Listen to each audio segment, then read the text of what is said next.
সূরা 7 বার পাঠ করে শুরুতে ফু দিয়ে নাম কেটে দিন, সাথে সাথে জাদুটোনা, কালো জাদু, বেরাকবাজি, কুফরি কালাম একেবারে নষ্ট হয়ে যাবে। প্রিয় ভাই বোনেরা, দেখা যায় অলরেডি আপনি জাদুর মধ্যে আক্রান্ত হয়ে পড়ে গিয়েছেন। জাদুতে একেবারে আপনাকে ঘিরে ধরছে, দীর্ঘদিন হয়ে গেছে আপনি জাদুতে আক্রান্ত হয়ে পড়ছেন, আপনি নিজে বুঝতেও পারছেন না। যদি দেখেন ঘুমানোর সাথে সাথে স্বপ্নে দেখা শুরু করেন, কোনোভাবেই আপনার গুণ স্বয়ং সম্পূর্ণ হয় না। ঘুমান সাথে সাথে স্বপ্ন দেখা শুরু করেন, ভয়ঙ্কর ভয়ঙ্কর স্বপ্ন। আপনি কোথাও দৌড়িয়ে যাচ্ছেন, বাসে উঠে, গাড়িতে উঠে, বিমানে উঠে কোথাও যাচ্ছেন, উড়ে উড়ে কোথাও যাচ্ছেন, আপনাকে ধরে কেউ প্রহার করছে, সাপ দেখেন, আপনার শত্রুকে দেখেন, শত্রু আপনাকে মারতে আসে, আপনাকে হত্যা করতে আসে। একেবারে পুরো শুরু থেকে ঘুমের শেষ পর্যন্ত এভাবে দেখতে থাকেন। আর যখন ঘুম থেকে জাগ্রত হন, তখন আপনার কাছে মনে হয় আপনি 1 সেকেন্ড সময় আপনি ঘুমান। এই জন্য আপনার মন একেবারে খিটখিট হয়ে যায়, মিজাজ একেবারে খিটখিটি হয়ে যায়। তাহলে মনে করবেন জাদুতে আপনি আক্রান্ত হয়ে পড়েছেন। এরপর যদি দেখেন আপনার চেহারা পরিবর্তন হচ্ছে, দিন দিন চেহারা ফ্যাকাশে হয়ে যাচ্ছে, ভালো দেখা যাচ্ছে না, তাহলে মনে করবেন আপনি জাদুতে আক্রান্ত হয়ে পড়েছেন, বদনজরে আক্রান্ত হয়ে পড়েছেন।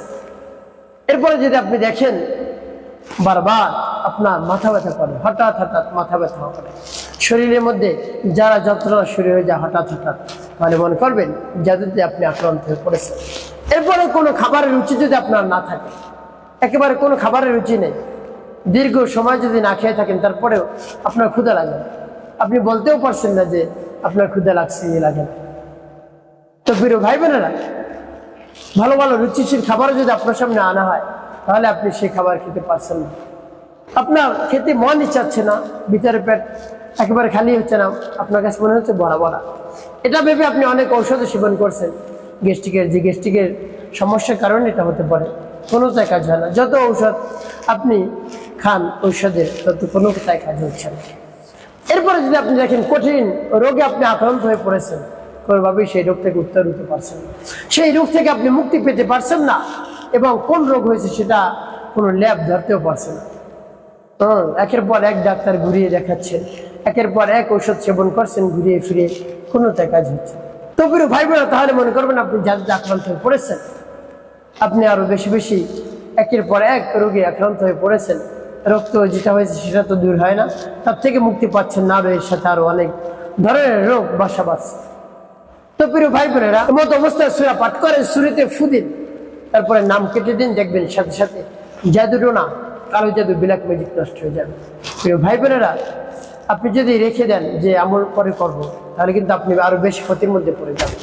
তাই কাল বিলম্ব করবেন না, সাথে সাথে আপনি আমল করবেন।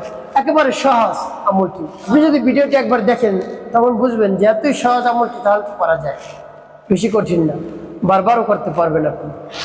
তো আমলটি করতে হলে আপনাকে কি কি করতে হবে, কিভাবে আমল করবেন, আমি সব কিছু বলে দিচ্ছি। প্রিয় ভাই বোন, আমলটি করতে হলে আপনার কাছে একটা ছুরি রাখতে হবে, বা কলম রাখতে পারেন, বা আপনার আঙ্গুলের ইশারা দিয়ে আপনি নাম কাটতে পারেন। আপনি সূরা পাঠ করে যে জিনিসের উপর ফু দেবেন নিয়ত করে, সেই জিনিস ছুরি হয়ে যাবে। তো আপনি যদি ছুরি দিয়ে কাটেন, তাহলে আপনার সামনে একটি ছুরি রাখবেন, খেয়াল করতে হবে যেন আপনার কোনো অঙ্গ প্রত্যঙ্গ কেটে না যায়। তো ছুরিটা আপনার সামনে রাখবেন, এরপর উত্তম রূপে আপনি পবিত্রতা অর্জন করবেন। পবিত্রতা অর্জন করে কিবলামুখী হয়ে নির্জন একটি জায়গায় আপনি বসবেন, আপনার ছুরি তো সামনেই থাকবে। এরপরে জীবনের গুনার কথা স্মরণ করে ক্ষমা প্রার্থনা করবেন, হ্যাঁ আল্লাহ, জীবনের সমুদায় গুনাহ খাতাগুলো মাফ করে দিন। যত ধরনের গুনাহ করেছি, ছোট বড়, দিনে রাতে, প্রকাশ্যে গোপনে, সব ধরনের গুনাহ আপনি মাফ করে দিয়ে অন্তরকে পাক পবিত্র বানিয়ে এভাবে আপনি বলবেন। এরপর 3 বার দুরূদ শরীফ সাল্লাল্লাহু আলাইহি ওয়াসাল্লাম, সাল্লাল্লাহু আলাইহি ওয়াসাল্লাম, সাল্লাল্লাহু আলাইহি ওয়াসাল্লাম ইস্তিগফার দুরূদ শরীফ যখন পাঠ করা হয়ে যাবে, এরপর আপনি কি করবেন, এরপর আপনি সূরা পাঠ করবেন। যখন পাঠ করবেন, রব্বি কারীমের কাছে বলবেন, আল্লাহ আমার আমলকে, আমার সময়কে কবুল করুন। আর যে সমস্যা সমাধানের জন্য আমি আমলটি করছি, আপনি তো জানেন, সেই সমস্যা যদি সমাধান না হয়, তাহলে আরো বেশি ক্ষতির মধ্যে পড়ে যাব, বেশি সমস্যা আমার হবে, হে আল্লাহ। তাই আপনি সমস্যা সমাধান করে দিন। আপনার কাছে তো সবকিছু রয়েছে, হে আল্লাহ, সবকিছুর খাজানা তো আপনার হাতেই, আপনি ছাড়া আর কেউ পারবেন এই সমস্যা সমাধান করতে। ইন্নাল্লাহা আলা কুল্লি শাইইন কাদির, আপনি হলেন সর্বশক্তিমান, তাই আপনার শরণাপন্ন হয়েছে, আপনি সমস্যা সমাধান করে দিন। এভাবে বলে আকুতি মিনতি করে 2 ফোঁটা চোখের পানি ফেলে, তারপর প্রশংসা করে, পরাত্তর কথা প্রকাশ করে, এরপরে আপনি সূরা পাঠ করবেন।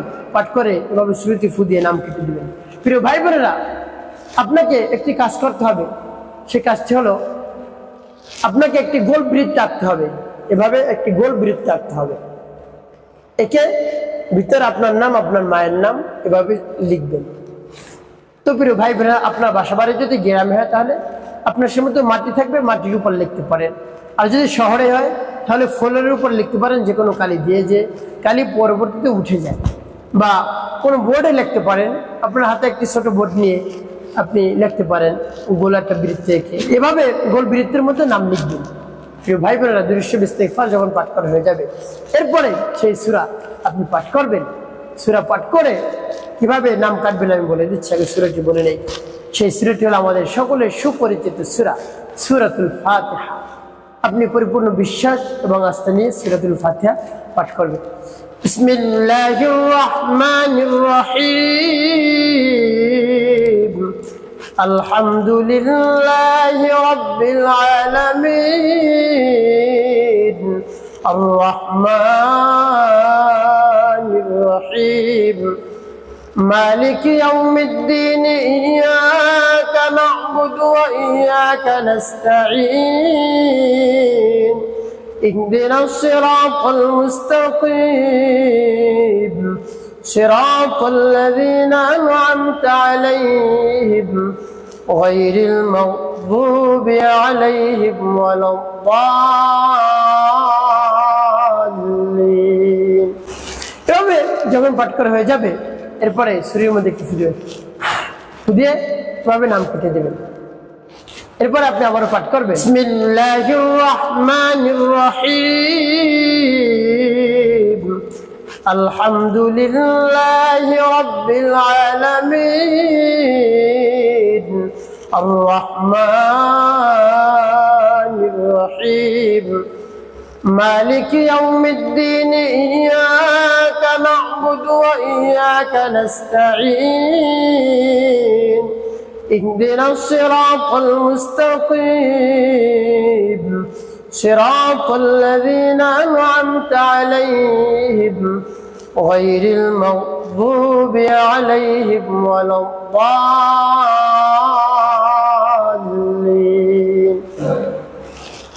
আবার ফুদিয়ে নাম কেটে দেবেন। তারপর আপনি মনে ধরে যাওয়ার পাঠ করবেন, বিসমিল্লাহির রহমানির রহিম। আলহামদুলিল্লাহি রাব্বিল আলামিন। আর রহমানির রহিম। مالك يوم الدين إياك نعبد وإياك نستعين اهدنا الصراط المستقيم صراط الذين أنعمت عليهم غير المغضوب عليهم ولا الضالين। পাঠ করে আবারও ফুদিবেন, শুরুতে ফুদিয়ে আবার নাম কেটে দেবেন। প্রিয় ভাই বোন, কতবার এভাবে 7 বার সূরা ফাতিহা পাঠ করে 7টি ফুদিয়ে এভাবে 7 বার নামের উপর এভাবে দাগ দিবেন ছুরি দিয়ে। এরপর আপনি আরেকটি দোয়া পাঠ করবেন সাথে, যেমন বিসমিল্লাহির রহমানির রহিম। আম আবরামু আমরা ফাইন্না মুবরিমুন। أم أبرموا أمرا فإنا مبرمون। তবে যখন পাঠ করা হয়ে যাবে একটি ফুদিবেন, ফুদিয়ে আপনি নাম কাটবেন। পূর্বে আপনি এদিক থেকে নাম কাটছেন, এইবার অন্য দিক থেকে নাম কাটবেন। এভাবে এদিক থেকে নাম কাটবেন, ফুদিয়ে আপনি নাম কেটে দেবেন একটি। এরপর আপনি আবার পাঠ করবেন, বিসমিল্লাহির রহমানির রহিম। أم أبرموا أمرا فإنا مبرمون। أم أبرموا أمرا فإنا مبرمون। পাঠ করে সবার যদি আবারও নাম কেটে দিবেন। তারপর আপনি মনে দরদ নিয়ে আবার পাঠ করবেন, বিসমিল্লাহির রহমানির রহিম। أم أبرموا أمرا فإنا مبرمون। أم أبرموا أمرا فإنا مبرمون পাঠ করে আবারও ফু দিবে, নাম কেটে দেবে। প্রিয় ভাই বোন, এই আয়াতটি আপনি 7 বার পাঠ করবেন। সর্বশেষ নবীজি সাল্লাল্লাহু আলাইহি ওয়াসাল্লামের মহব্বত নিয়ে, ভালোবাসা নিয়ে আপনি 9 বার গুনে গুনে দুরূদ ইব্রাহিম পাঠ করবেন, একবারের জন্য কম না হয়। আল্লাহুম্মা সাল্লি আলা মুহাম্মাদ ওয়া আলা আলি মুহাম্মাদ কামা সাল্লাইতা আলা ইব্রাহিম ওয়া আলা আলি ইব্রাহিম ইন্নাকা হামিদুম মাজিদ। আল্লাহুম্মা বারিক আলা মুহাম্মাদ ওয়া আলা আলি মুহাম্মাদ কামা বারাকতা على إبراهيم وعلى آل إبراهيم إنك حميد مجيد. اللهم صل على محمد وعلى آل محمد كما صليت على إبراهيم وعلى آل إبراهيم إنك حميد مجيد. اللهم بارك على محمد وعلى آل محمد كما باركت على إبراهيم وعلى آل إبراهيم إنك حميد مجيد. اللهم صل على محمد وعلى آل محمد كما صليت على إبراهيم وعلى آل إبراهيم إنك حميد مجيد. اللهم بارك على محمد وعلى آل محمد كما باركت على إبراهيم وعلى آل إبراهيم إنك حميد مجيد. اللهم صل على محمد وعلى آل محمد كما صليت على إبراهيم وعلى آل إبراهيم إنك حميد مجيد. اللهم بارك على محمد وعلى آل محمد كما باركت على إبراهيم وعلى آل إبراهيم إنك حميد مجيد. اللهم صل على محمد وعلى آل محمد كما صليت على إبراهيم وعلى آل إبراهيم إنك حميد مجيد. اللهم بارك على محمد وعلى آل محمد كما باركت على إبراهيم وعلى آل إبراهيم إنك حميد مجيد. যখন পাঠ করা হয়ে যাবে, এরপর আপনি হাতে ফু দিবেন। হাতের তালুতে ফু দিয়ে আপনার পুরো শরীর মাথা থেকে পা পর্যন্ত মুছবেন নিয়ত করে। দেখবেন একেবারে জাদুটোনা বিরাট ম্যাজিক কুফরি কালাম একেবারে সাথে সাথে নষ্ট হয়ে যাবে। প্রিয় ভাই বোনেরা, আমলটি আপনি কিছুদিন চালিয়ে যান, পরিপূর্ণ বিশ্বাস এবং আস্থা নিয়ে দেখবেন কাজ হয়ে যাবে।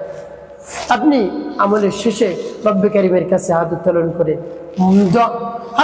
করে দোয়া মোনাজাত করবেন, আপনার সমস্যার কথা খুলে বলবেন, দেখবেন সমস্যার সমাধান হয়ে যাবে। একটি কাজ আপনাকে করতে হবে, 5 ওয়াক্ত নামাজ আদায় করতে হবে, মানুষের কল্যাণে খিদমতে কাজ করবেন। অবশ্যই আপনার জীবন সুখময় হবে, শান্তিপূর্ণ হবে।